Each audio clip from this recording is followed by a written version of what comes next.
बिस्मिल्लाहिर्रहमानिर्रहीम। अस्सलामुअलैकुम students, this is Atif Ahmad, your maths teacher. प्यारे बच्चों, आज की इस वीडियो में हम सॉल्व करने जा रहे हैं एक्सरसाइज 8.3। तो चलिए स्टार्ट करते हैं। प्यारे बच्चों, एक्सरसाइज 8.3 के अंदर आपने ऑब्लिक ट्रायंगल को सॉल्व करना है। और ट्रायंगल को सॉल्व करने का मतलब क्या होता है, मैं आपको इससे प्रीवियस एक्सरसाइज के अंदर बता चुका हूं कि एक ट्रायंगल के अंदर मौजूद अननोन साइड्स और अननोन एंगल को आपने मालूम करना होता है। ये मतलब होता है ट्रायंगल को सॉल्व करने का। ठीक है बेटा, ओके। अब इससे पहले आपने सॉल्व की थी राइट एंगल ट्रायंगल, ठीक है, और जिसमें एक एंगल 90 डिग्री का होता है। ठीक है, तो इसको सॉल्व करने के लिए हम पाइथागोरस थ्योरम का इस्तेमाल करते थे। इसके अलावा हम जो ट्रिग्नोमेट्रिक रेशियोज हैं, साइन, कॉस, टेन, उनका इस्तेमाल करते हुए एक राइट एंगल ट्रायंगल को सॉल्व करते थे। ठीक है, लेकिन जब आपके पास राइट एंगल ट्रायंगल अवेलेबल ना हो, इसके अलावा कोई और ट्रायंगल दी गई हो, ठीक है, उसको हम कहते हैं ऑब्लिक ट्रायंगल, यानी एक ऐसी ट्रायंगल जिसमें कोई एक एंगल भी 90 डिग्री का ना हो। अगर मैं सादा अल्फाज में कहूं ना बेटा, तो जितनी भी टाइप्स ऑफ ट्रायंगल है ना, ठीक है, other than right angle triangle, यानी ये 90 डिग्री वाली जो ट्रायंगल है, इसके अलावा बाकी जितनी भी ट्रायंगल्स हैं उन सबको हम कहते हैं ऑब्लिक ट्रायंगल। ठीक है, जैसे मैंने यहाँ पे दो एग्जांपल्स दिए हैं, एक ये भी है और आपके पास एक ये भी, समझाता हूं अभी इनको मैं। तो मेरे बच्चों, कोई भी ट्रायंगल जो कि other than right angle triangle होगी उसको हम कहते हैं ऑब्लिक ट्रायंगल। ठीक है, तो जब इस तरह की आपको ऑब्लिक ट्रायंगल दे दी जाए तो फिर उसको आप किस तरह से सॉल्व करेंगे, उसका तरीका हमने आज सीखना है।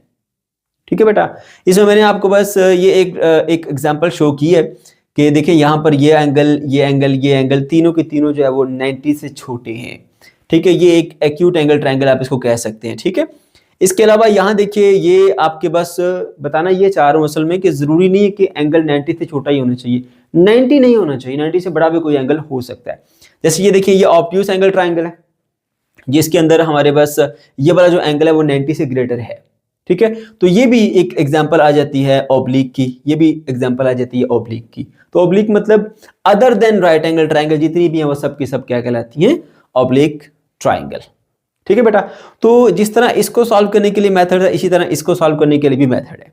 इसको सॉल्व करने के लिए कुछ फार्मूले हैं जिनको हम कहते हैं law of cosines, law of science and law of tangent. ठीक है बेटा, ओके। अब कौन सा फार्मूला कौन सी ट्रायंगल के ऊपर आपने अप्लाई करना है उसका तरीका पहले जरा सीख लीजिए बेटा। ठीक है, एक बात तो क्लियर होगी ना कि राइट एंगल ट्रायंगल के अलावा कोई और ट्रायंगल होगी तो उसको ऑब्लिक ट्रायंगल कहते हैं। उसको सॉल्व करने के लिए हम पाइथागोरस थ्योरम और साइन, कॉस, टेन जैसी ट्रिग्नोमेट्रिक रेशियोज का इस्तेमाल नहीं करते, बल्कि उसको सॉल्व करने के लिए अलग से फार्मूले होते हैं, अलग से लॉज हैं, जिसमें एक लॉ ऑफ कोसाइन है, लॉ ऑफ साइन है और लॉ ऑफ टेंजेंट है। कब कौन सा लॉ इस्तेमाल करना है उसको जरा समझ लीजिए। वैसे तो बेटा क्वेश्चन के अंदर अक्सर आपको ये चीज मेंशन होगी कि आपने लॉ ऑफ कोसाइंस का इस्तेमाल करते हुए इसे सॉल्व करना है या लॉ ऑफ साइंस का इस्तेमाल करते हुए इसे सॉल्व करना है। सम टाइम आपको कहा जाता है कि कोई भी अप्रोप्रिएट लॉ आप इसके ऊपर अप्लाई करें और इसको सॉल्व करें, तो फिर आपको ये समझ भी होनी चाहिए कि कहां पर हमने कौन सा लॉ इस्तेमाल करना है। तो मेरे बच्चों, ये आपके पास एक ट्रायंगल है, ठीक है, इसकी 3 साइड्स हैं, ए, बी और ये सी। इन साइड्स के अपोजिट एंगल, ए के अपोजिट अल्फा, बी के अपोजिट बीटा, सी के अपोजिट गैमा एंगल मौजूद है। ठीक है बेटा, अच्छा जी, अगर आपको 2 साइड्स और एक एंगल दे दी जाए, ठीक है, जैसे फर्ज कर लें एक ये साइड और एक ये साइड है, ठीक है, ये साइड सी है और ये साइड ए है, ए और सी 2 साइड दे दी जाए और इन्हीं 2 साइड्स के दरमियान एंगल दे दिया जाए। जैसे यहां पर देखिए, ए साइड और सी साइड के दरमियान में जो एंगल है वो बीटा है, तो मेरे बच्चों वहां पर आप इसका इस्तेमाल करेंगे। इसके अलावा अगर एक ट्रायंगल को सॉल्व करने के लिए आपको तीनों साइड्स दे दी जाए, ये भी और ये भी, ठीक है, तीनों साइड्स दे दी जाए और आपसे कहा जाए कि भाई आप जो है वो मालूम कीजिए इनके एंगल्स, मतलब सॉल्व कीजिए इसको, ठीक है, तब भी आप इन्हीं लॉ ऑफ कोसाइंस का इस्तेमाल करेंगे। तो अपने माइंड में अच्छे से सेव कर लो, या तीनों साइड्स दे दी जाए तभी आप लॉ ऑफ कोसाइंस का इस्तेमाल करते हुए इसे सॉल्व कर सकते हैं, या फिर ऐसा हो कि आपको 2 साइड के साथ एक एंगल दिया जाए लेकिन वो एंगल उन्हीं 2 साइड्स के दरमियान होना चाहिए। तो मेरे बच्चों, फिर आप जो है वो लॉ ऑफ कोसाइंस का इस्तेमाल करेंगे। ये लॉ ऑफ कोसाइंस हमारे पास ये 3 फार्मूले हैं। ठीक है बेटा, अब ये तीन फार्मूले जो है वो बच्चों को दिखने में थोड़े मुश्किल लगते हैं, उनको ऐसा लगता है कि इसे याद करना मुश्किल है, लेकिन बेटा ये इंतहाई आसान है। मैं आपको सिंपल तरीका बताता हूँ इनको याद रखने का, ठीक है। यहाँ पे आप ऐसा कीजिए, तीन साइड लिखिए एक ट्राइंगल की, ए बी और सी, ठीक है। ऐसे लाइन लगा लीजिए, ऐसे और ऐसे। अब तीन जो एंगल है उसको भी लिख लीजिए, अल्फा, बीटा और गैमा, ऐसे, ठीक है। अब अल्फा के कॉरेस्पॉन्डिंग ए के साथ, बीटा की बी के साथ और गैमा की सी के साथ होगी, क्योंकि ये देख सकते हैं आपके बी साइड के सामने वाला बीटा है और ए साइड के सामने वाला अल्फा है, इसी तरह सी साइड के सामने वाला गैमा है, इसीलिए इनकी कॉरेस्पॉन्डिंग है, ठीक है। ओके जी, फॉर्मूला कैसे बनाएंगे? आपने ये देखा, ये पहला फॉर्मूला मैं यहाँ पे लिखता हूँ। सबसे पहले आपने एक साइड, किसी भी एक साइड को लिख लेना है। जैसे यहाँ पे उसने पहले फॉर्मूले में ए को लिया, उसका स्क्वायर वो बराबर होगा मेरे बच्चों, बाकी दो साइड कौन सी बची? ये इस्तेमाल होगी, ये और ये बची, तो इस बी साइड का स्क्वायर प्लस ये जो सी साइड है इसका स्क्वायर, फिर माइनस फार्मूले का लगाएंगे, 2b फार्मूले का आएगा, और जो दो साइड आपने यहाँ पर ऐड की हैं उन्हीं दो को साथ में मल्टीप्लाई कर दीजिए, b और c। अब क्योंकि लॉ ऑफ कोसाइंस है, कोसाइंस कॉज को कहते हैं, तो साथ में क्या आएगा? कॉज। अब कॉज के साथ एंगल कौन सा आएगा बेटा? ये देखिए, ये सबसे इस तरफ वाला ये a है, a के कॉरेस्पॉन्डिंग एंगल अल्फा है, तो यहां लिख दीजिए अल्फा। हो गया। अच्छा, अब दूसरा बिना देखे हम कैसे बनाएंगे? अब एक साइड पहली बार आपने a के साथ स्टार्ट किया, अगली बार आप इसको b से स्टार्ट कर ले। b का स्क्वायर इज इक्वल टू, पीछे कौन सी दो साइड बची? a और c, इधर लिख लेंगे आप a का स्क्वायर प्लस इधर लिख लेंगे c का स्क्वायर माइनस 2, यही दो साइड मल्टीप्लाई हो जाएंगी, ac और साथ में आएगा कॉज ऑफ, ये b है तो b का कॉरेस्पॉन्डिंग बीटा होता है, ये आ गया, ठीक है। अच्छा, उसके बाद तीसरी साइड यहाँ पे जो ऑप्शन बचता है सी स्क्वायर का, अगर सी स्क्वायर यहाँ पे हो तो फिर क्या करेंगे? अब सी इस्तेमाल हो गया तो ए और बी बच गए, तो ए का स्क्वायर प्लस बी का स्क्वायर माइनस 2, यही दो साइड मल्टीप्लाई कर दीजिए, ए बी और साथ में आएगा कॉज, सी का कॉरेस्पॉन्डिंग एंगल होता है गैमा, तो यहाँ पे गैमा आ जाएगा। तो इस तरह से मेरे बच्चों बड़ी आसानी के साथ आप इन तीनों को लिख सकते हैं, ठीक है, कोई मुश्किल काम नहीं है। उसके अलावा इन्हीं को रीअरेंज करके ना अल्फा, बीटा और गैमा की वैल्यूज कैलकुलेट करने के लिए भी रिलेशन बनाएंगे। अब इनमें से कोई एक मैं ले लेता हूँ, इसको ए को कंसीडर कर लेता हूँ, ठीक है। इस ए वाली को मुझे निकालनी वैल्यू कॉज अल्फा की, ये इधर माइनस का, इसको इधर ले जाऊंगा, ए स्क्वायर को मैं उधर ले जाऊंगा, तो मेरे बच्चों ये बन जाएगा मेरे पास 2 कॉज 2ab भी था, चले मैं यहाँ लिख देता हूँ 2bc, सॉरी 2bc ये वाला, ठीक है, साथ में कॉज अल्फा, और इधर पहले से पड़ा हुआ है B square plus C square, ये ए का स्क्वायर का मैं उधर ले जाऊंगा, माइनस का ए स्क्वायर हो गया, ठीक है। अब मुझे चाहिए सिर्फ इसकी वैल्यू, कॉज ऑफ अल्फा की वैल्यू, तो 2bc मल्टीप्लाई हो रहा है, उधर जाके डिवाइड हो जाएगा, B square plus C square minus A square divided by 2bc, यानी कि नया आपको याद रखने की जरूरत नहीं है, इसी को रीअरेंज करके ये बना सकते हैं। ये आप देख सकते हैं B square plus C square minus A square divided by 2bc। इसी तरह आप यहाँ पर इसको इधर ले आएंगे, इसको उधर ले जाएंगे, ठीक है। उसके बाद जो इसके साथ मल्टीप्लाई हो रहा है 2ac, वो दोनों तरफ डिवाइड कर दीजिए, ठीक है। तो इस तरह से बेटा आपके पास ये तीनों फार्मूले आ जाएंगे। तो ये आपने फार्मूले इस्तेमाल करते हुए जो है इन क्वेश्चंस को सॉल्व करना है, स्पेशली क्वेश्चन नंबर 1 के लिए। तो आ जाइए बेटा क्वेश्चन नंबर 1 के ऊपर। इसमें कहा जा रहा है use law of cosines to find remaining sides and angles of triangle ABC. ABC एक ट्राइंगल है, उसके अंदर आपने जो रिमेनिंग साइड्स हैं और रिमेनिंग एंगल्स हैं वो मालूम करने हैं, ठीक है। तो बेटा आप ऐसा कीजिए ना, सबसे पहले यहाँ रफ वर्क में ना एक ट्राइंगल बना लीजिए ऐसे, ठीक है। ये आगे जी मेरे पास एक ट्राइंगल, इस पॉइंट का नाम, इस वर्टेक्स का नाम ए, इसका नाम बी दे देते हैं और इसका नाम सी दे देते हैं, ठीक है बेटा। अच्छा, अब एक बात याद रखिएगा कि अगर ए और बी इन दो पॉइंट के दरमियान एक साइड आ रही है तो उसका नाम रखते हैं सी, यानी ए बी सी में से जो मिसिंग है। ए और सी के दरमियान बी होता है, बी और सी के दरमियान फिर ए होगा, ठीक है। ए साइड के अपोजिट एंगल अल्फा, बी के अपोजिट एंगल बीटा, सी के अपोजिट एंगल गैमा होता है। ये बातें बेटा आपने भूलनी नहीं है। ये आप देख ही सकते हैं, ए वर्टेक्स पे अल्फा, बी वर्टेक्स पे बीटा और सी वर्टेक्स पे गैमा होता है, ठीक है। ये आपको ट्राइंगल बना के रख दिया आपने।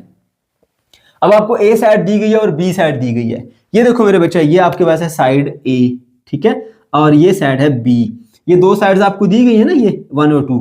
अब जो एंगल है गैमा, गैमा देख सकते हैं आपकी इन्हीं दो साइड्स के दरमियान आ रहा है। इसका मतलब है ये दो साइड और उन्हीं दो साइड के दरमियान आपको गैमा दिया जा रहा है। तो अगर आपको ना भी वो क्वेश्चन में बताए कि आपने ला ऑफ कोसाइन को इस्तेमाल करना है, तो आपको पता होना चाहिए कि आपने यहाँ पे कौन सा ला इस्तेमाल करेंगे, क्योंकि मैं अब बता चुका हूँ आपको कि दो साइड और एक एंगल हो आपके पास, और वो एंगल उन्हीं दो साइड्स के दरमियान हो, तो बेटा फिर आप ला ऑफ कोसाइन का इस्तेमाल कर सकते हैं। ठीक है, तो अब आ जाइए डिटेल्स के ऊपर। इसका पार्ट नंबर 1 है a is equal to 7, b is equal to 12 और गामा इज इक्वल टू जो है वो 58.5 है। तो सबसे पहले बेटा जो थर्ड साइड है उसको मालूम कर लेते हैं। a और b का पता है, c की वैल्यू मालूम करनी है। तो देखो c का ये फार्मूला है ना, इसका हम यहाँ पे सबसे पहले रेफरेंस देंगे, ऐसे 3 डॉट बनाएंगे। इसका मतलब है कि हम फार्मूला लिख रहे हैं c स्क्वायर बराबर होता है a का स्क्वायर, देखो c लिख दिया ना, तो मिसिंग a और b दो साइड रह गई है। तो a वाली साइड का स्क्वायर और ये b वाली साइड का स्क्वायर, फिर -2 और ये दोनों मल्टीप्लाई होंगी a b। मैं इसलिए बताता हूँ ताकि आपके माइंड में ये चीज आती रहे कि हमने अगर फॉर्मूला भूल गया तो कैसे याद करना है उसको हमने। फिर लिखेंगे cos, क्योंकि ला ऑफ कोसाइन है तो cos तो आएगा। अब इधर वाले का ऑपोजिट या एंगल हम लिखते हैं, c का ऑपोजिट एंगल गामा होता है। तो ये मेरे बच्चों आपके पास वो आ गया फॉर्मूला। अब आपने जस्ट यहाँ पे वैल्यूज को प्लग इन करना है। अब देखिए c की वैल्यू कितनी है जी, मालूम करनी है हमने। c स्क्वायर को हम इसी तरह लिख देंगे, a की वैल्यू 7 है तो यहाँ पे लिखूंगा 7 का स्क्वायर, प्लस b की वैल्यू 12 है बेटा तो लिखूंगा 12 का स्क्वायर -2 a की वैल्यू 7, b की वैल्यू 12 और cos ऑफ 58.5 डिग्रीज। ठीक है बेटा, अब 7 का स्क्वायर होता है हमारे पास 49, तो यहाँ लिख लेंगे 49। 12 का स्क्वायर होता है 144, लिख लिया हमने। उसके बाद फिर 2 × 7 × 12 करेंगे। ठीक है, तो 2 × 7 × 12, तो ये बन गया 168 माइनस का 168। उसके बाद बेटा cos 58 पॉइंट कर लेंगे, cos 58.5। ठीक है, इक्वल प्रेस किया तो ये आपके पास अप्रोक्सीमेटली वैल्यू बनती है। वैसे तो काफी सारे डिजिट्स हैं पॉइंट के बाद, लेकिन हम यहाँ पे कुछ लिखेंगे 0.5249 है तो उसको हम 5 बना देंगे 4 को। ठीक है, अच्छा जी, अब यहाँ से ना आगे डिजिट हमने लिखे नहीं है, अब पूरे लिखे तो फिर बिल्कुल एक्यूरेट आंसर आता है, क्योंकि हम यहाँ पे कुछ स्किप कर देते हैं जिसकी वजह से थोड़ा बहुत आंसर में फर्क आ सकता है। इसलिए आपने परेशान नहीं होना कि बिल्कुल एग्जैक्ट बुक वाला क्यों नहीं आया। ठीक है, क्योंकि हम यहाँ पे पूरे डिजिट्स लिखते नहीं है ना, उसकी वजह से थोड़ा बहुत फर्क पड़ जाता है। अच्छा, अब इसको मैं वैसे लिखता हूँ जी 49, इसको भी इस तरह से लिखा 144। अब इसको हम मल्टीप्लाई कर देते हैं जी 168 से, 168 87.7 माइनस 87.7797 तो चलो आगे 5 है, इसको हम 8 कर देते हैं। ठीक है, अच्छा जी, ये आपके पास वैल्यू आ गई। अब आपने इन दोनों को जो है वो तीनों को सॉल्व कर लेना कैलकुलेटर में। अब क्या होगा बेटा, लिखेंगे 49, फिर उसके बाद प्लस 144, फिर उसके बाद माइनस 87.7798।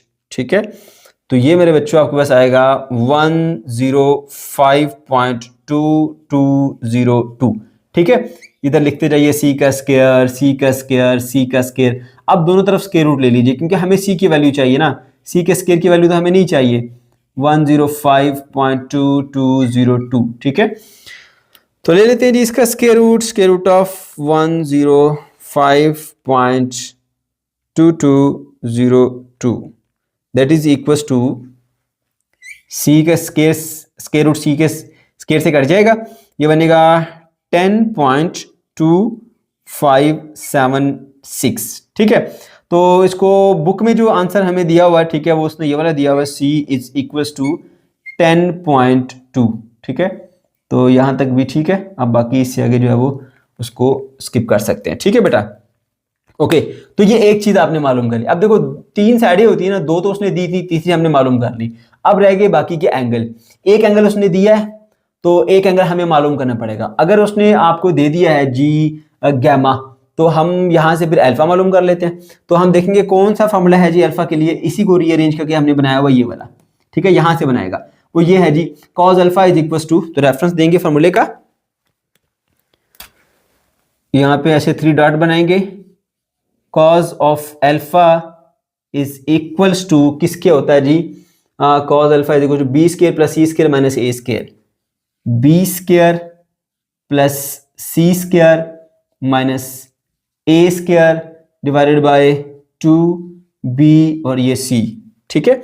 अब हम यहाँ पर इसके अंदर भी वैल्यूज को प्लग इन करते हैं। b की वैल्यू कितनी है जी हमारे पास 7, तो लिखेंगे जी 7 का स्क्वायर प्लस c की वैल्यू अभी हमने मालूम किया है 10.2576, ठीक है। मैं वैसे यही वाली वैल्यू पुट करता हूँ ताकि हमारा टाइम सेव हो जाए। बाकी थोड़ा बहुत अगर पॉइंट उसमें कुछ फर्क आ गया तो बेटा उसको परेशान नहीं होना आपने, ठीक है।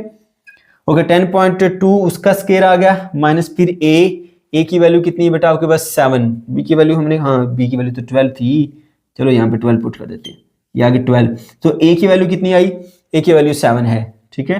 तो 7 का square divided bye 2 into b की वैल्यू 12, ठीक है। और उसके साथ में क्या था c था, तो c की वैल्यू कितनी थी 10.2, ठीक है बेटे। ओके जी, तो अब देखिए हमने इसे सॉल्व करना है जी। इधर लिखेंगे कॉज ऑफ अल्फा, ठीक है। 12 का स्क्वायर होता है 144 प्लस 10.2 का स्क्वायर ले लेते हैं। 10.2 का स्क्वायर बल्कि ऊपर यहाँ पे होगा ना, इसका जब हमने स्क्वायर रूट दिया 10.2 का स्क्वायर आएगा 105.2, ठीक है। अच्छा उसके बाद फिर -7 का स्क्वायर आएगा 49 और डिवाइडेड बाय, इनको मल्टीप्लाई कर लेते हैं जी, 2 मल्टीप्लाई बाय 12 मल्टीप्लाई बाय 10.2, तो ये बनेगा मेरे बच्चों 244.8, 244.8। अब ओवर वाले को सॉल्व करते हैं।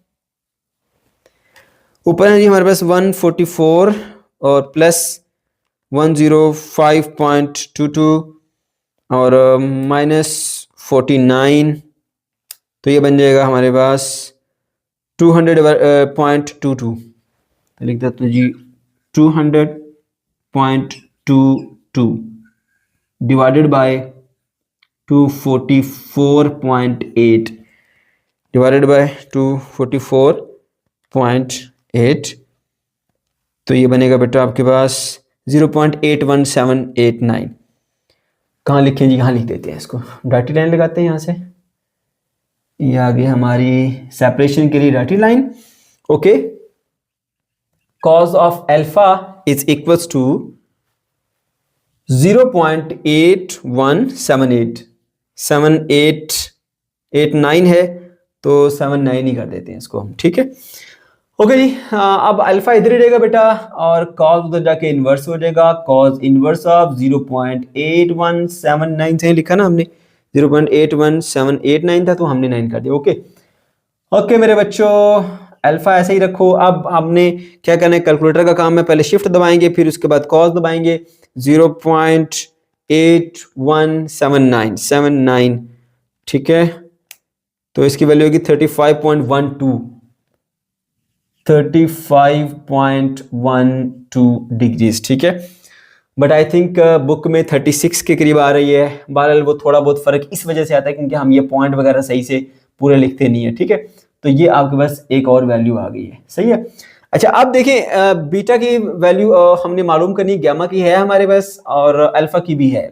तो हम यहाँ पे दोबारा से इस फॉर्मूले की तरफ नहीं जाएंगे बल्कि एक प्रॉपर्टी को इस्तेमाल करेंगे। वो प्रॉपर्टी कौन सी है, वो ये है कि एक ट्राइंगल के तीनों एंगल का सम जो है ना वो 180 होता है। Alpha plus beta plus gamma is equals to 180 degrees, ठीक है। तो चेक कर लेते हैं अभी हम अल्फा की वैल्यू कितनी आई है आपके पास बेटा जी, बल्कि इसको हमने पहले बीटा मालूम करना है ना, तो बीटा को इधर रखते हैं।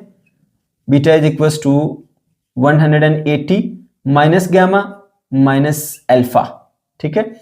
सो beta is equals to 180 minus gamma की वैल्यू कितनी थी 58.5 डिग्रीज और माइनस अल्फा की वैल्यू 35.12 डिग्री, ठीक है। यहां से सेपरेशन बना लेते हैं थोड़ी सी। ओके तो अब क्या करना है जी, कैलकुलेटर से हम इनको माइनस करेंगे। 180 माइनस 58.5 माइनस 35.12, ठीक है। और ये बन जाती है बेटा 86 beta is equals to 86.38 degrees. इस तरह से मेरे बच्चों आपके पास अल्फा बीटा गामा तीनों की वैल्यू आ गई और ए बी सी तीनों सेट्स की वैल्यू भी आ गई है। पार्ट नंबर 2 के ऊपर आ जाइए बेटा। ये पार्ट नंबर 2 बिल्कुल उसी तरीके से सॉल्व होगा, इसलिए मैंने इसे पहले ही सॉल्व करके रख लिया ताकि हमारा टाइम सेव हो सके। ठीक है, अब इसमें आपको एक साइड बी दी गई है, एक साइड सी दी गई है और एक एंगल अल्फा दिया गया। तो सबसे पहले आपने तीसरी साइड को मालूम करना है। तीसरी साइड कौन सी है? ए। तो यहां से आप देखेंगे कि कौन सा फॉर्मूला जो ए से स्टार्ट होता है, ये वाला। ठीक है, तो इस फॉर्मूले को बेटा आप यहां पर लिख लेंगे, A square is equal to B square plus C square minus 2bc cos of alpha. अब जस्ट आपने इसके अंदर बेटा वैल्यूज को पुट करना और सिंपलीफाई करना है। बी की वैल्यू 20 पुट कर दी है, ठीक है, सी की वैल्यू 15 पुट कर दी है, इधर भी बी और सी की वैल्यू पुट करने के बाद आगे सारा काम कैलकुलेटर का। स्क्वायर स्क्वायर ले लोगे 400 आ जाएगा, स्क्वायर स्क्वायर ले लोगे 225 आएगा। ठीक है, इसको हमने मल्टीप्लाई करके 600 बना लिया। cos 36 की वैल्यू 0.8090 आती है। ठीक है बेटा, उसके बाद फिर हमने क्या करना है, इसको इससे मल्टीप्लाई करने के बाद इन दोनों के साथ हमने इसे सॉल्व करना है। तो कैलकुलेटर में आप ये तीनों वैल्यूज इस तरह से पुट करेंगे तो आपको मिलेगा 139.5898। ये वैल्यू है बेटा ए स्क्वायर की। मगर आपको तो ए चाहिए तो उसके लिए दोनों तरफ स्क्वायर रूट लेना पड़ेगा, इधर भी और इधर भी। स्क्वायर रूट स्क्वायर से कट जाएगा, ए आ जाएगा, इसका स्क्वायर रूट लेंगे तो मिलेगा आपको 11.8148। ठीक है, अब बुक में आंसर जो है वो 11.8 है, तो आप यहां तक लिख लीजिए, बाकी स्किप कर दीजिए। 11.8 आपका आ गया आंसर। ठीक है, अच्छा उसके बाद अब क्योंकि तीनों साइडें मालूम हो चुकी हैं, अब तीनों एंगल मालूम करने हैं। सिर्फ एक एंगल आपको पता है अल्फा। आप चाहें तो पहले बीटा एंगल को मालूम भी कर सकते हैं, चाहें तो गामा एंगल को भी मालूम कर सकते हैं, ये आपकी अपनी मर्जी होती है। चले मैं यहाँ पर बीटा को करने जा रहा हूँ। तो बीटा एंगल मालूम करने के लिए आप वो रिलेशन यहाँ से सिलेक्ट करेंगे जिसके अंदर बीटा वाला एंगल आए। ठीक है, तो देखिए ये वाला जो है ना, इसके अंदर बीटा वाला एंगल आता है, तो इसी को रीअरेंज करके हमने ये बनाया हुआ है। तो इस फॉर्मूले को हमने यहाँ पे लिख देना, cos beta is equal to A square plus C square minus B square by 2ac। ठीक है, तो इसके अंदर जस्ट वैल्यूज को प्लग इन करना है। ए की वैल्यू अभी हमने कैलकुलेट की है 11.8, मगर आपने ये नहीं पुट करनी, ये एग्जैक्ट पूरी कोशिश करें वैल्यू पुट करें ताकि आपका आंसर बिल्कुल एक्यूरेट आए। 11.81 का स्क्वायर प्लस सी की वैल्यू 15 और उसका स्क्वायर माइनस आपके पास बी की वैल्यू कितनी है 20, तो 20 का स्क्वायर आ जाएगा, डिवाइडेड बाय 2ac है तो ये 2 आ गया। ए की वैल्यू बेटा ये 11.8 जो हमने ऊपर से अभी कैलकुलेट की थी और सी की वैल्यू 15 आ गई। ठीक है, अच्छा अब आपने क्या करना है, इनको जरा सॉल्व कर लेना है। इसका स्क्वायर लेंगे तो मिलेगा 139.4761 प्लस 15 का स्क्वायर जो है 225 और माइनस 20 का स्क्वायर 400 आ जाएगा। और इस सारे को सॉल्व करके बनाएंगे तो 356.244 आएगा। ओके जी, तो अब आपने क्या किया, इसको तीनों को कैलकुलेटर से सॉल्व किया तो आंसर मिला -35.5239 और डिवाइडेड बाय इसको उसी तरह से लिख दिया 356.244। ठीक है, अब आपने इन दोनों को डिवाइड करने के बाद कैलकुलेटर से आंसर निकाला तो मिला 0.00099972। ठीक है, तो ये आगे वैल्यू आपको तो बीटा की वैल्यू चाहिए, बीटा इधर रहेगा, कॉस उधर जाके इनवर्स हो जाएगा। तो जब ये माइनस साथ में लगाना है, इधर लाजमी माइनस लगाना है। ठीक है, अच्छा ओके जी, अब क्या होगा, कॉस इनवर्स ऑफ ये करेंगे आप तो आपको आंसर मिलेगा जी 95.7 डिग्री। वो कैसे करेंगे, पहले शिफ्ट दबाएंगे फिर कॉस फिर माइनस 0.009972 कर देंगे, उसके बाद इक्वल का बटन प्रेस करेंगे तो ये बेटा आपके पास आंसर आ जाएगा। तो दो एंगल आपको मालूम हो गए, एक अल्फा जो पता था और बीटा आपने खुद पता कर लिया। तो एक ट्रायंगल के जो तीनों एंगल होते हैं उनका सम 180 होता है, तो हम इस फॉर्मूले का इस्तेमाल करते हुए तीसरा एंगल भी मालूम कर सकते हैं। Alpha plus beta plus gamma is equal to 180 और इसमें जो आपका गामा उसकी वैल्यू मालूम करनी है तो अल्फा और बीटा उधर जाकर दोनों माइनस हो जाएंगे, अल्फा भी माइनस बीटा भी माइनस हो गया। अब वैल्यूज प्लग इन कीजिए, अल्फा की वैल्यू 36 डिग्रीज आ गई और बीटा की वैल्यू 95.7 डिग्रीज आ गई बेटा। अब इनको कैलकुलेटर से सॉल्व करेंगे तो मिलेगा 48.3, तो गामा एंगल जो है बेटा आपके पास 48.3 डिग्रीज आएगा। पार्ट नंबर 3 के ऊपर आ जाइए, बिल्कुल सेम तरीका है इसका भी। एक आपको साइड ए दी गई है 150, एक साइड सी दी गई है ट्रायंगल की वो भी 150 है और बीटा एंगल दिया गया आपको 15 डिग्रीज का। ठीक है, तो अब दो साइड हैं आपके पास ए और सी, तीसरी साइड पहले मालूम कीजिए वो बी है, उसके लिए फॉर्मूले का इंतखाब करेंगे बेटा। ये देखें ये बी स्क्वायर वाला फॉर्मूला। ठीक है, तो हमने यहाँ पे लिख दिया बी स्क्वायर का फॉर्मूला। ठीक है बेटा, और यहाँ पे बाकी वैल्यूज आपने इसके अंदर पुट कर देनी है। ये ए की वैल्यू यहाँ पुट करेंगे 150, सी की वैल्यू भी 150 है, 2 उसी तरह से सी और ए की वैल्यू 150 और बीटा की वैल्यू 15 डिग्री पुट कर दी है। अब आगे सारा काम कैलकुलेटर का बेटा, इसकी वैल्यू निकालिए लिखिए, इसकी वैल्यू निकालिए लिखिए, इन दोनों को मल्टीप्लाई करके यहाँ लिखा, और cos 15 की वैल्यू यहाँ पर मैंने बना के लिख दी है, ठीक है। अब बेटा क्या करूंगा, पहले मैं इसको इससे मल्टीप्लाई करूंगा, यहाँ लिख दूंगा, फिर इसको और इसको कैलकुलेटर से सॉल्व करूंगा तो बेटा मुझे मिलेगा 1533.34। मुझे चाहिए b की वैल्यू, ना कि b के स्क्वायर की वैल्यू। दोनों तरफ बेटा हम स्क्वायर रूट ले लेंगे, स्क्वायर रूट से कट जाएगा, b आ जाएगा, इधर इसका स्क्वायर रूट आएगा 39.1579, ठीक है। अगर आप इसको राउंड ऑफ करके लिखेंगे तो ये बन जाएगा 39.16, ठीक है बेटा। अच्छा, उसके बाद फिर आप आ जाएंगे बेटा जो रिमेनिंग एंगल्स हैं, क्योंकि एक एंगल बीटा आपको पता है, अल्फा भी नहीं पता, गामा भी नहीं पता, वो भी मालूम करने हैं, तो सब किसी भी एक को ले सकते हैं। मैंने यहाँ पे अल्फा को ले लिया। अगर अल्फा को मालूम करना चाहते हैं तो बेटा ये रहा आपके पास अल्फा का फॉर्मूला, इसी को रीअरेंज करके ना हमने बनाया अल्फा वाला, ठीक है। तो अब कॉस अल्फा किसके बराबर है जी, B square plus C square minus A square by 2bc। Just values plug in करनी है और कुछ भी नहीं करना बेटा। आपने बी की वैल्यू यहाँ पुट की, उसका स्क्वायर ले लेंगे, सी की वैल्यू यहाँ पुट करके स्क्वायर, ए की वैल्यू यहाँ पुट करने के बाद स्क्वायर, नीचे 2, इसी तरह से ये बी की वैल्यू, सी की वैल्यू, ठीक है। इसका स्क्वायर लेके लिख लो, ठीक है। और ये अगर ये देखा जाए तो यहीं पे काट देंगे, ये प्लस का 150 का स्क्वायर और ये माइनस 150 का स्क्वायर इधर ही काट देंगे, उसी जगह 0 लिख दिया मैंने, इसका स्क्वायर लेके यहाँ लिख दिया, इन तीनों को मल्टीप्लाई करके यहाँ लिख दिया। अब बेटा क्या करेंगे, इन दोनों को हम आपस में कैलकुलेटर से डिवाइड करेंगे तो मिलेगा 0.1305, ठीक है। हमें चाहिए अल्फा की वैल्यू, कॉस उधर जाके इन्वर्स हो जाएगा, कॉस इन्वर्स ऑफ 0.1305 करेंगे ना बेटा तो आपको मिलेगा 82.50 डिग्री। और ये बुक वाला आंसर मैच नहीं करता, बुक वाला आंसर गलत है, ठीक है। ये बिल्कुल ठीक आंसर पे बेफिक्र होकर इसको आप करें, ठीक है। 82.50 वो हमारे पास आंसर आएगा। अब क्योंकि दो एंगल हमें पता लग गए हैं, एक अल्फा तो वो हमें मालूम कर लिया और बीटा हमें दिया हुआ था, तो हम इस प्रॉपर्टी का इस्तेमाल करेंगे कि एक ट्रायंगल के तीनों एंगल का सम 180 होता है। तो यहाँ से आप तीसरा एंगल गामा निकालना चाह रहे हो तो अल्फा और बीटा को उधर ले जाओ, माइनस हो जाएंगे, और gamma is equal to 180 minus ये अल्फा की वैल्यू पुट की, उसके बाद जो बीटा उसकी वैल्यू भी आपने यहाँ पे पुट की, बीटा की वैल्यू 15 डिग्री थी, वो पुट करने के बाद आपको आंसर मिलेगा 82.5, ठीक है। तो अब जो अल्फा है और जो गामा है दोनों की वैल्यू बिल्कुल सेम टू सेम आई। उसकी रीजन क्या बेटा कि जब किसी ट्रायंगल में दो साइड इक्वल होती है ना तो दो इक्वल साइड के अपोजिट एंगल भी इक्वल होते हैं, इसलिए आपको यहाँ पे सेम ही आंसर मिलना था 82.5 और 82.5, ठीक है मेरे बच्चों। पार्ट नंबर 4 के ऊपर आ जाए। इसमें आपको एक एंगल बीटा दिया गया है 45 डिग्री और दो साइड दी गई हैं, A इज इक्वल टू 30 और C इज इक्वल टू 42। तो सबसे पहले हम तीसरी साइड मालूम करेंगे, A और C अवेलेबल है, B मिसिंग है, तो B के लिए किसका इंतखाब करेंगे हम बेटा, उसको जो कि स्टार्ट होता है B से, इस फॉर्मूले का, ठीक है। उसको हमने यहाँ पे लिखेंगे B square is equal to A square plus C square minus 2AC into cos of beta. और जस्ट हमने अब इसके अंदर वैल्यूज को प्लग इन करना है, A की वैल्यू पुट करेंगे, C की वैल्यू पुट करेंगे, A और C की यहाँ पे दोबारा वैल्यू पुट करेंगे, बीटा की वैल्यू 45।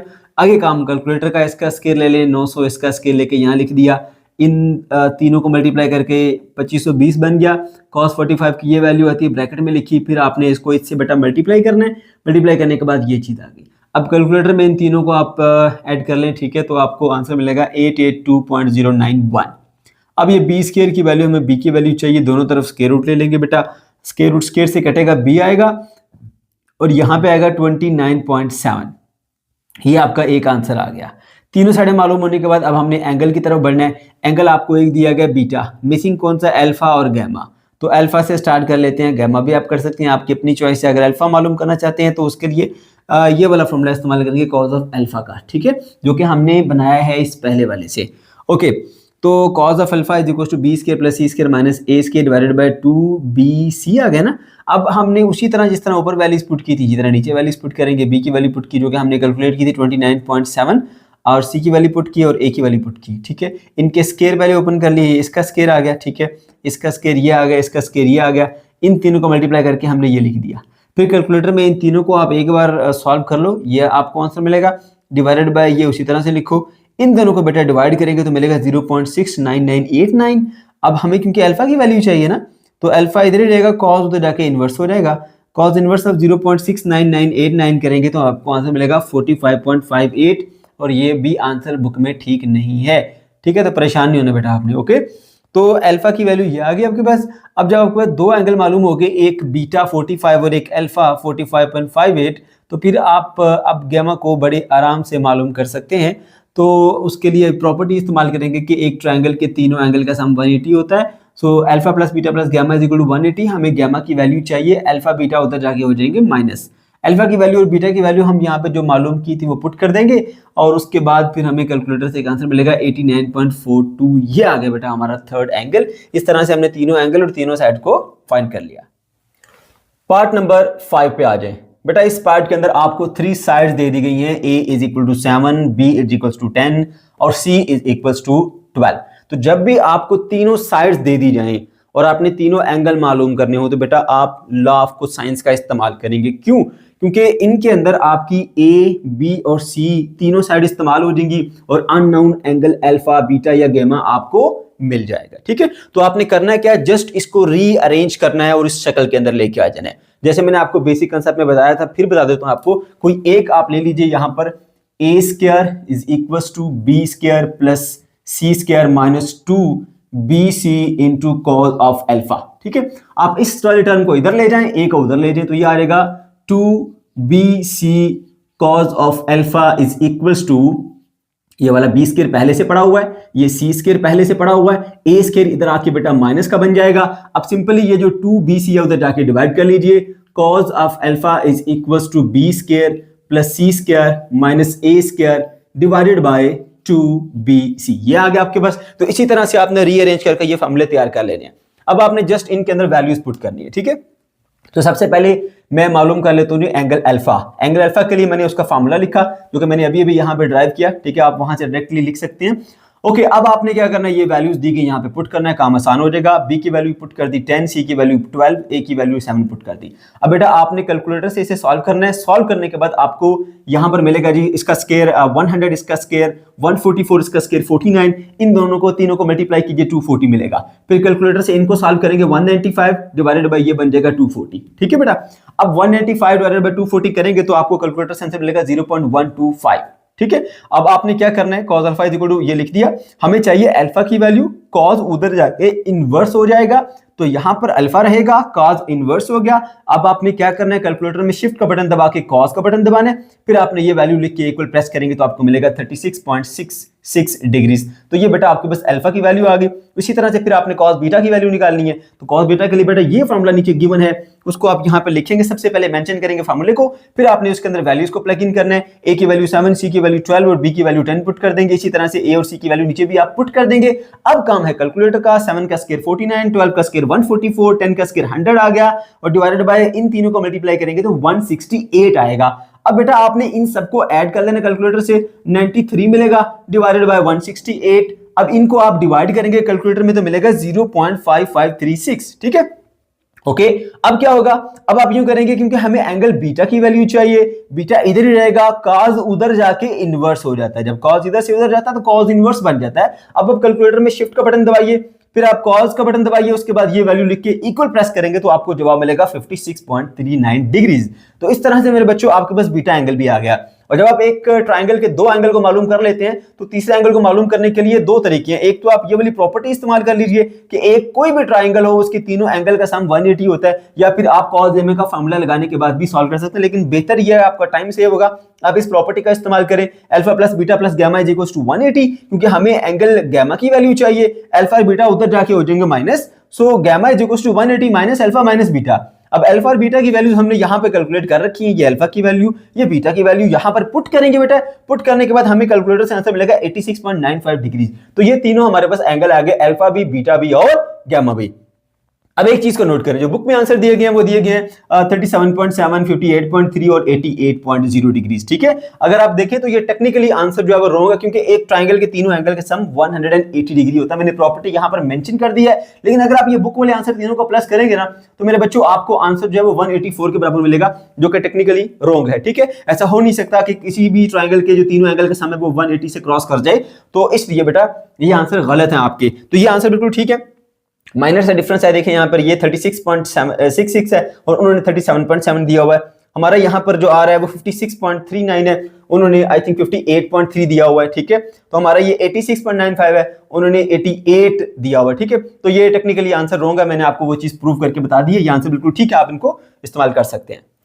पार्ट नंबर 6 पे आ जाइए बेटा। ये क्वेश्चन भी बर्फी से ज्यादा मीठा है। इसमें 3 साइड्स दी गई हैं, a is equal to 3, b is equal to 3, c is equal to 5 और आपको तीनों एंगल मालूम करने हैं, अल्फा बीटा गामा। तो मैं आपको बता चुका हूं कि जब भी आपको 3 साइड्स दे दी जाएंगी तो आपने सीधा लॉ ऑफ कोसाइंस के ऊपर आ जाना है, ठीक है। और इन्हीं को रीअरेंज करके हमने cos alpha, cos beta, cos gamma की वैल्यू को मालूम करना है। तो सबसे पहले हम अल्फा मालूम करने के लिए कॉस अल्फा का फार्मूला इस्तेमाल करेंगे। यहां पर मैंने मेंशन कर दिया formula, cos alpha is equals to B square plus C square minus A square divided by 2bc। हमने यहां पे उसकी वैल्यूज को प्लग इन करना है। b की वैल्यू 3 आ गई, c की वैल्यू 5, a की वैल्यू 3 और नीचे भी आपने b और c की वैल्यूज को पुट कर देना है। 3 का स्क्वायर, एक पॉजिटिव एक नेगेटिव कट गए, पीछे रह गया 5 का स्क्वायर 25 होता है। नीचे देखिए 5 इंटू 3 15, 15 इंटू 2 30 होता है, नीचे 30 लिख दिया। कैलकुलेटर में 25 डिवाइडेड बाय 30 करेंगे तो आपको मिलेगा 0.83333333 चलता जाएगा, लेकिन हमने यहाँ 4 डिजिट तक मेंशन किया है, ठीक है। और हमें चाहिए अल्फा की वैल्यू, ना कि कॉस अल्फा की वैल्यू। तो कॉस जब उधर जाता है तो इनवर्स हो जाता है, अल्फा अपनी जगह पे रह गया, ये बन गया कॉस इनवर्स ऑफ 0.8333। अब आप क्या करेंगे, कैलकुलेटर में शिफ्ट का बटन दबाएंगे, फिर कॉस का बटन दबाएंगे, फिर 0.8333 और इक्वल प्रेस करेंगे, जवाब मिलेगा 33.56, ठीक है। ओके, इसी तरह से अब आपने दूसरा एंगल मालूम करना है। लेट्स से हम बीटा मालूम कर सकते हैं, आप गामा भी पहले मालूम कर लें, आपकी मर्जी है। हम बीटा मालूम करने जा रहे हैं। बीटा के लिए आपने नीचे वाला फॉर्मूला इस्तेमाल करना है, cos beta is equals to a square plus c square minus b square divided by 2ac। अगर आपको फॉर्मूला याद करने में मुश्किल हो रही है तो मैंने बेसिक कांसेप्ट के अंदर सारा बताया है कि किस तरह से बड़ी आसानी के साथ आप इन फॉर्मूलों को मेमोराइज कर सकते हैं, ठीक है। ओके जी, तो अब आपने इसके अंदर वैल्यूज को प्लग इन करना है। a की वैल्यू 3, c की वैल्यू 5, b की वैल्यू 3 पुट करेंगे। इसी तरह नीचे भी आपने a और c की वैल्यू पुट की, बाकी काम कैलकुलेटर का। 3 स्क्वायर और 3 स्क्वायर, एक पॉजिटिव एक नेगेटिव कैंसल आउट, 5 स्क्वायर रह गया जो कि 25 के बराबर होता है। 5 इंटू 3 15, 15 इंटू 2 30 होता है, नीचे 30 लिख दिया, सेम टू सेम ऐसी वैल्यू बन गई। 25 बाय 30 करेंगे तो 0.833333 आएगा। हमने 4 डिजिट तक लिखा है। आफ्टर द पॉइंट हमें चाहिए बीटा की वैल्यू, कॉस को हम उधर भेज देंगे, उधर जाके कॉस इनवर्स हो जाता है। कॉस इनवर्स ऑफ 0.8333 आप कैलकुलेट करेंगे तो मिलेगा 33.56, सेम टू सेम वैसे ही है, ठीक है। ओके, तो अब आपके पास जो है वो दो एंगल आ गए, अल्फा भी आ गया, बीटा भी आ गया। इसमें दोनों सेम, पता है क्यों आए? क्योंकि दो साइड सेम होती है ना जब एक ट्रायंगल के अंदर, तो उनके ऑपोजिट एंगल भी सेम होते हैं, ठीक है। तो अल्फा का ऑपोजिट एंगल सॉरी ए साइड के ऑपोजिट एंगल अल्फा होता है, बी साइड के ऑपोजिट बीटा होता है, इसलिए क्योंकि ए और बी बराबर हैं तो अल्फा और बीटा भी दोनों क्या है, बराबर है। ओके, अब तीसरी साइड मालूम करने के लिए आप वो फॉर्मूला भी इस्तेमाल कर सकते हैं गामा का, लेकिन आसान यह है कि आप प्रॉपर्टी का इस्तेमाल कीजिए कि एक ट्रायंगल के अंदर तीनों एंगल का सम हमेशा 180 डिग्रीज होता है। तो alpha plus beta plus gamma is equals to 180। यहां पर हमें चाहिए वैल्यू गामा की, अल्फा और बीटा को हम उधर शिफ्ट कर देते हैं, जब वो इक्वल के उधर जाएंगे तो माइनस हो जाएंगे। और फिर क्या करेंगे, वैल्यूज प्लग इन करेंगे इनकी। 180 माइनस 33.56 माइनस 33.56, तो कैलकुलेटर जी से आप आंसर लेंगे, मिलेगा 112.88 डिग्री। तो तीसरा एंगल गामा भी आ गया 112.88 डिग्री। कैसा था? मजे का क्वेश्चन था ना बेटा। गुलाब जामुन नंबर 7 पे आ जाएं। इसके अंदर आपके पास तीन साइड्स दी गई हैं, a is equal to 30, b is equal to 45, c is equal to 50 और आपको तीनों एंगल मालूम करने हैं, यानी अल्फा, बीटा और गामा। फार्मूले हमारे बिल्कुल तैयार हैं। अगर आपने पहले अल्फा मालूम करना है तो ये वाला फार्मूला इस्तेमाल करेंगे। तो मैंने यहां पर लिखा cos alpha is equal to b square plus c square minus a square divided by 2bc। Just values put कीजिए, b की वैल्यू 45, ठीक है, a की वैल्यू, c की वैल्यू 50 आ गई है और उसके बाद फिर a की वैल्यू आ गई हमारे पास 30, ठीक है। नीचे भी हमने b और c की वैल्यू पुट करनी है। आप इनके स्क्वायर ले लीजिए। 45 का स्क्वायर होता है 2025 और 50 का स्क्वायर 2500, 30 का स्क्वायर 900, इनको तीनों को मल्टीप्लाई किया तो मिला 4500। अब आपने कैलकुलेटर में इन तीनों को पुट कर लेना है और इक्वल का बटन प्रेस करेंगे तो मिलेगा 3625 डिवाइडेड बाय 4500। इन दोनों को अब हम फिर से करेंगे डिवाइड, तो जवाब मिलेगा 0.80555 चल रहा है, बट मैंने यहां तक लिखा है इसको, ठीक है। उसके बाद क्या करेंगे आप, हमें तो चाहिए अल्फा, cos यहां से जाएगा उधर, उधर जाके हो जाएगा inverse. So alpha is equal to cos inverse of 0.8055, ठीक है। तो अब आपने इक्वल पहले दबाएंगे शिफ्ट का बटन, फिर cos का बटन, फिर 0.8055 दबा के इक्वल प्रेस करेंगे तो जवाब मिलेगा 36.33 डिग्री। तो ये आ गया बेटा आपका पहला आंसर। उसके बाद फिर आपने बीटा की तरफ जाना है, तो ये रहा हमारा बीटा वाला फार्मूला, इसका इस्तेमाल करेंगे। गामा भी पहले मालूम कर सकते हैं, आपकी मर्जी। cos beta is equal to a square plus c square minus b square divided by 2ac। Values plug in करेंगे, a की वैल्यू 30, c की वैल्यू 50, b की value 45 divided by 2ac। ac की वैल्यू पुट कीजिए। उसके बाद 30 का square होता है 900, 50 का स्क्वायर 2500, 45 का स्क्वायर 2025 डिवाइडेड बाय 2 50 करेंगे तो मिलेगा 3000। अब बेटा आपने क्या करना है, इन तीनों को कर लेना है कैलकुलेटर में सॉल्व। तो जवाब मिलेगा 1375। नीचे आ गया 3000, 1375 को 3000 से डिवाइड करेंगे तो जवाब मिलेगा 0.4583। ठीक है, हमें चाहिए बीटा, साथ में लगा हुआ है कॉस, कॉस को उड़ा के फेंका उधर, उधर आ गया कॉस इनवर्स। तो अब आएगा कैलकुलेटर का काम, शिफ्ट दबाया, कॉस दबाया, 0.4583, फिर इक्वल का बटन प्रेस करेंगे तो जवाब गर्मा गर्म तैयार 62.72। ओके, तो देखिए, so beta is equal to 62.72 आ गया, अल्फा इज इक्वल टू 36.33 आ गया। तो जब दो एंगल आपको मिल जाएं तो तीसरा एंगल मालूम करने के लिए दो ऑप्शन है, या तो इस प्रॉपर्टी का इस्तेमाल कीजिए कि एक ट्राइंगल के तीनों एंगल का सम 180 होता है, या फिर सीधे चले जाए वहां गैमा के पास। ठीक है, तो हम जाएंगे इसके पास क्योंकि ज्यादा आसान है। सो तीनों एंगल का सम 180 होता है, alpha plus beta plus gamma is equal to 180। हमें चाहिए गैमा, अल्फा और बीटा को भेजा हमने उधर, इधर ये प्लस के हैं, उधर जाके हो जाएंगे माइनस के। अल्फा बीटा की वैल्यू पुट करेंगे 36.33 और 62.72। उसके बाद है काम सारा कैलकुलेटर का। कैलकुलेटर आपको आंसर निकाल के देगा 80.95, लेकिन आपकी बुक में लिखा हुआ 81, जो कि अप्रोक्सीमेटली इसके करीब करीब होता है। ज्यादा बेहतर है आप इसको लिखिए, नहीं तो बुक वाला चाहते हैं तो फिर ये भी ले लीजिए। ठीक है, ओके, तो इस तरह से 80.95 या 81 डिग्रीज आपके पास आंसर आ गया। अल्फा बीटा गैमा तीनों आंसर आपके तैयार। पार्ट नंबर 8 पे आ जाइए, ये भी बहुत मजेदार है। इसमें आपको 3 साइड्स दी गई हैं, a is equal to 6, b is equal to 6, c is equal to 6, और आपको अल्फा बीटा गैमा तीनों एंगल मालूम करने हैं। वो फॉर्मूले पड़े हैं जी इन एंगल्स को मालूम करने के लिए। cos alpha is equal to b square plus c square minus a square divided by 2bc।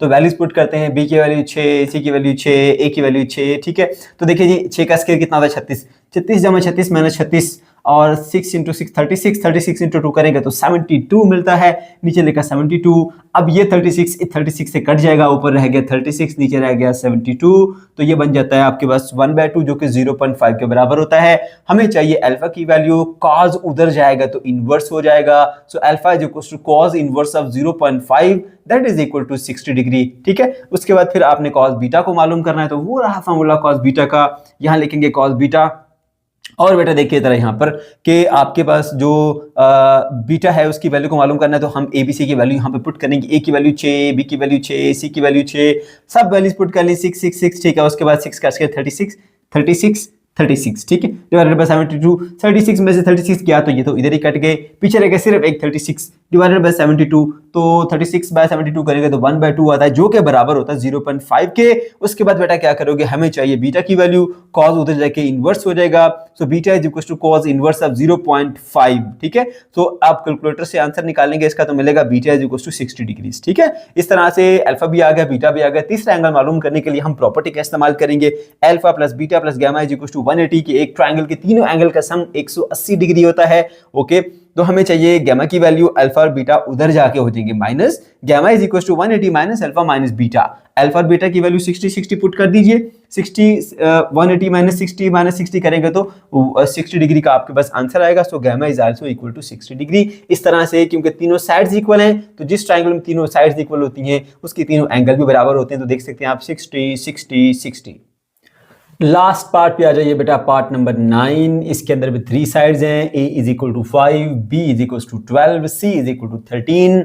Alpha beta gamma angle हमने मालूम करने हैं। ये वो फार्मूले हैं। अल्फा के लिए पहला फार्मूला यूज कीजिए, cos of alpha is equal to b square plus c square minus a square divided by 2bc। अब क्या करना है, जस्ट वैल्यूज पुट करनी है और सारे का सारा काम कैलकुलेटर का। ठीक है, b की वैल्यू आ गई बेटा 12 और c की वैल्यू आ गई 13, और इसी तरह से a की वैल्यू 5 आ गई। 12 का स्क्वायर 144, 13 का स्क्वायर 169, 5 का स्क्वायर 25 होता है। इन तीनों को मल्टीप्लाई करेंगे 312 बनेगा। अब अपने कैलकुलेटर से इनको सॉल्व करना है, जवाब मिलेगा 288 डिवाइडेड बाय 312। इन दोनों को कीजिए डिवाइड, आंसर मिलेगा 0.9230। हमें चाहिए बेटा अल्फा की वैल्यू, कॉस उधर जाके इनवर्स हो जाएगा। कॉस इनवर्स ऑफ 0.9230 आप कैसे लेंगे, पहले आप शिफ्ट दबाएंगे, फिर कॉस, फिर 0.9230 इक्वल, जवाब मिलेगा 22.6198। और भी डिजिट्स हैं लेकिन हमने 4 डिजिट तक इसको रखना है। ठीक है, अच्छा, उसके बाद हमने इसको अगर बुक वाला आंसर लेके आना है तो बुक में क्योंकि पॉइंट के बाद 2 डिजिट तक लिखा हुआ, तो आप इसको यहाँ से नेक्स्ट आगे टर्मिनेट कर दीजिए। वो नेक्स्ट नंबर है वो ग्रेटर देन 5 होने की वजह से इसको हम एक बढ़ा देंगे, 22.62 डिग्रीज कर दिया। उसके बाद बेटा फिर आप आ जाएंगे इसके कॉस बीटा के लिए, बीटा एंगल मालूम करने के लिए कॉस बीटा का formula, second formula cos beta is equal to 5 का स्क्वायर, यानी a की वैल्यू 5 पुट कर दी, c की वैल्यू हमने 13 पुट कर दी, b की वैल्यू 12, इसी तरह नीचे भी a और c की वैल्यू पुट करेंगे। उसके बाद कैलकुलेटर का काम, 5 का स्क्वायर 25, 13 का स्क्वायर 169, 12 का square 144 divided by 5 into 2 into 13 करेंगे, 130 बन जाएगा। अब आप कैलकुलेटर से इसे सॉल्व कीजिए, मिलेगा 50 डिवाइडेड बाय 130, इन दोनों को डिवाइड करेंगे तो जवाब आएगा 0.3846। अगर आपका जवाब एग्जैक्ट ना आ रहा हो तो बेटा उसका तरीका बता देता हूँ आपको। जब आप यहाँ पर करते हैं ना बीटा की वैल्यू लेने के लिए कॉस इनवर्स ऑफ ये नंबर लिखें और समझे थोड़ा बहुत ऊपर नीचे आंसर आ रहा है, तो बेस्ट तरीका ये है कि आप लिखिए कॉस इनवर्स, यानी शिफ्ट दबाया, फिर कॉस का बटन, फिर ब्रैकेट में आ जाइए और ब्रैकेट में बजाय ये नंबर पुट करने से आप ये पुट कर दीजिए 50 डिवाइडेड बाय 130 और ब्रैकेट क्लोज कर दीजिए, फिर आपको बिल्कुल सही आंसर मिलेगा। वो आएगा 67.38। और भी डिजिट्स हैं आगे, ठीक है, 01 आता है लेकिन हमने इसको 2 डिजिट तक रखना है, तो नेक्स्ट वाला डिजिट जो है वो 0 है, तो हम इसको खत्म कर देंगे। 67.38 आपका आंसर आ गया, ठीक है बेटा। अच्छा, उसके बाद फिर क्या है कि अल्फा बीटा दोनों आगे तीसरा एंगल मालूम करने के लिए हम इस प्रॉपर्टी का इस्तेमाल करेंगे, और वो प्रॉपर्टी क्या है बेटा? वो प्रॉपर्टी है जी आपके पास alpha plus beta plus gamma is equal to 180, ठीक है। तो इसमें हमें वैल्यू किसकी निकालनी है जी? यहाँ पर गामा की, तो गामा को वैल्यू मालूम करने के लिए अल्फा और बीटा उधर जाके माइनस हो जाएंगे, तो ये बन जाएगा बेटा आपके पास 180 माइनस 22.62 माइनस 67.38, तो आंसर आएगा 90, ठीक है। अब अगर जरा सा भी 90 से ऊपर नीचे होगा ना तो बेटा इसका मतलब है कुछ ना कुछ गड़बड़ है, क्योंकि इस क्वेश्चन के अंदर अगर आप देखें ना जो तीनों साइड है, मैंने यहाँ पर अलग से ये सिर्फ एक रफ वर्क समझ लीजिए ना, ये रफ वर्क है, मैंने चेक करके देख लिया था कि इसका आंसर एग्जैक्ट 90 आना चाहिए या नहीं आना चाहिए, क्योंकि एक साइड का स्क्वायर जो है वो बाकी दो साइड के स्क्वायर के संग में बराबर है। दैट्स वाई ये एक राइट एंगल ट्राइंगल है, उसके अंदर लाजमी एग्जैक्ट 90 आना जरूरी है। अगर थोड़ा बहुत ऊपर नीचे हो जाए, इसीलिए मैंने आपको तरीका बताया वो ऊपर नीचे क्यों होता है, क्योंकि हम पॉइंट के बाद वाले डिजिट जब हम स्किप करते हैं ना, उसकी वजह से जवाब थोड़ा बहुत चेंज होता है। तो आप बजाय ये यहाँ पर इस जगह पर, ये वाली वो जगह जहाँ से आंसर में गलतियां आना शुरू हो जाती है, इस जगह पे, और यहाँ से इस जगह के ऊपर, क्योंकि हमने इससे आगे डिजिट जो है वो स्किप किए होते हैं। तो बेस्ट आंसर क्या है कि आप कॉस इनवर्स ऑफ इस नंबर को मालूम मत कीजिए, उसकी जगह पे ये पुट कीजिए, ये वाला, ठीक है। इसी तरह से जब आप इसकी वैल्यू लेंगे तो आप बजाय इस नंबर को पुट करने के लिए बेहतर ये है कि आप ये पुट कर लें, इस तरह आपको जवाब में गलती नहीं मिलेगी, ठीक है। और एग्जैक्ट 90 ही आपको बस बन के आएगा। तो इस तरह से आपको ये तीनों आंसर मिल गए, अल्फा बीटा और गामा।